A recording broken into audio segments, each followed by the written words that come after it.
নমস্কার, কেমন আছো সবাই? আশা করি সবাই খুব ভালো আছো।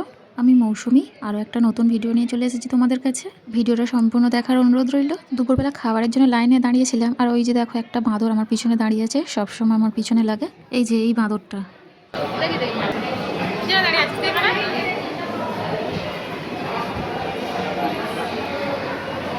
আমাদের মধ্যে একদল যারা সামনে দাঁড়িয়েছিল তারা চলে গিয়েছে, আর আমাদেরকে আটকে দিয়েছে এই দিকটায়। যাই হোক, ছোট ছোট পায়ে এগিয়ে গেলাম।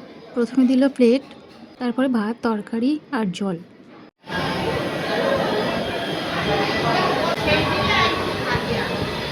খাবার দাবার নিয়ে একটা ফাঁকা জায়গায় আমরা সবাই বসে পড়েছি।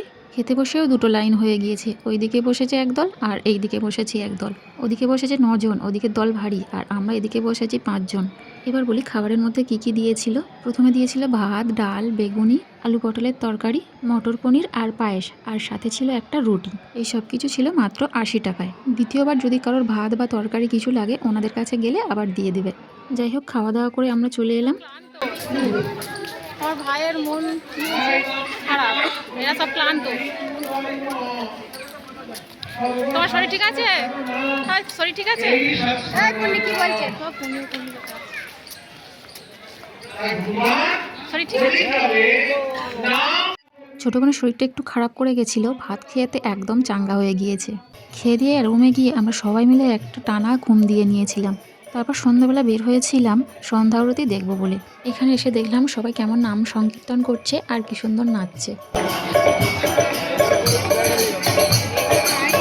এরপর মন্দিরে ঢুকে সন্ধ্যা আরতি দেখেছি আর দীপদানও করেছি। মন্দিরের ভেতর ঢুকে কে কোথায় চলে গিয়েছি জানি না। মন্দির থেকে বের হয়ে সবাই যদি বা একসাথে হলাম, তারপর সবাই সবার মতো কোথায় চলে গিয়েছে খুঁজেই পাওয়া যাচ্ছে না। তবে পাপ্তা, আমি, মেজ বোন আর আমার ভাই 4 জনে ছিলাম একসাথে।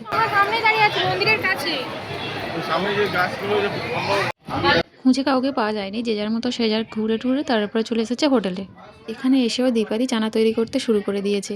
আর ঘন্টু বিরিয়ানি কিনে এনেছিল, নিরামিষ বিরিয়ানি, সেটাই সবাইকে ভাগ করে দিচ্ছে। মায়াপুরের বিখ্যাত রানাদার বিরিয়ানি। পাপুদা আগেই রুটি তরকা খেয়েছিল, তাই খেতে চাইছিল না, আর ছোট বোন বারবার বলতে একটু টেস্ট করে দেখলো। আর এদিকে রোহিত 1 প্লেট বিরিয়ানি একা নিয়ে বসেছে।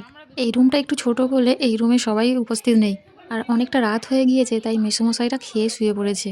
আর এদিকে ভিডিও করছে দেখে দীপাদি লজ্জায় হেসে ফেলল।